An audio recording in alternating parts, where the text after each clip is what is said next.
Any vote that might lead to war should be hard, but I cast it with conviction.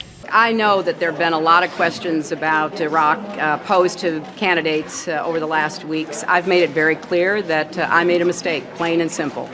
Mr. Speaker, in the brief time I have, let me give you 5 reasons why I'm opposed to giving the President a blank check to launch a unilateral invasion and occupation of Iraq, and why I will vote against this resolution.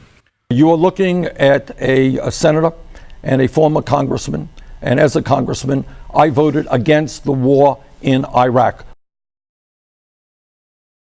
I believe that marriage is not just a bond, but a sacred bond between a man and a woman. I do not support gay marriage. LGBT Americans are our colleagues, our teachers, our soldiers, our friends, our loved ones. And they are full and equal citizens and deserve the rights of citizenship. That includes marriage. That's why I support marriage for lesbian and gay couples. I support it personally and as a matter of policy and law.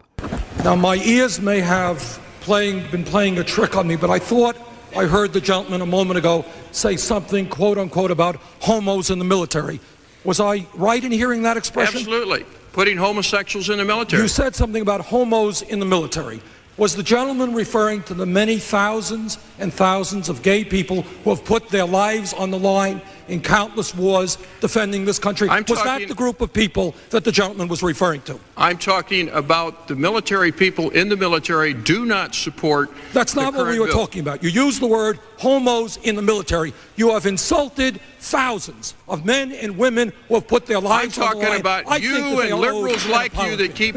I go out to high schools all over the state of Vermont. I go to the conservative parts of the state, and I ask the kids, I said, raise your hand. Tell me what you think about gay marriage. And kids kind of shrug their shoulders, and they say, what are you talking about? What is the big deal? Which is exactly what we've always wanted in the first place. What is the big deal? All right. And let me also say, I will defend the Affordable Care Act. We've got to defend the Affordable Care Act. It is time that the United States of America join the rest of the industrialized world and guaranteed health care to all people as a right, not a privilege. President, would you sign a bill, yes or no, please, in favor of allowing the Keystone XL pipeline? This is President Obama's decision, and I am not going to second guess him because I was in a position to set this in motion, and I do not think that would be the right thing to do. So I want to wait and see what he and Secretary Kerry decide. If it's undecided when I become president, I will answer your question. If you listen to what the scientific community is saying overwhelmingly, is that climate change is real. It is caused by human activity. It is already causing devastating problems. So my response to Senator Hoeven is listen to the scientific community. We have got to, as a nation, lead the world in transforming our energy system away from fossil fuel and into energy efficiency and sustainable energy. Frankly, we will look like fools throughout the entire global economy if we are advocating more and more dirty oil at the same time as we're talking about the need to combat global warming.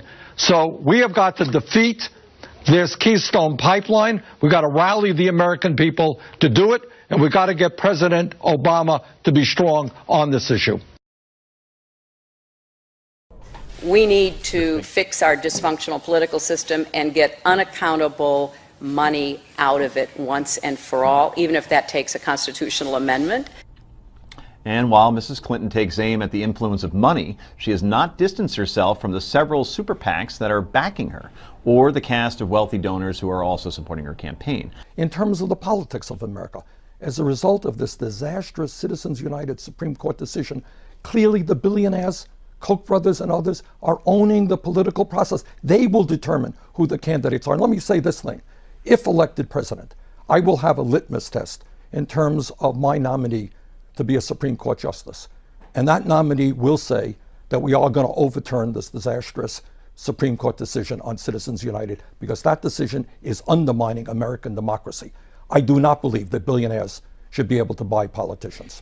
Hillary Clinton says she is going to have a super PAC, says she has to do it. She doesn't like it, but she has to do it to compete.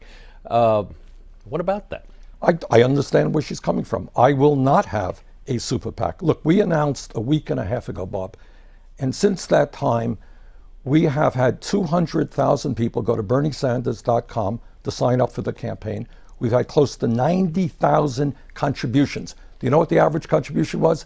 It's about $43, $43 for middle-class working families. So I don't think we're going to outspend Hillary Clinton or Jeb Bush or anybody else.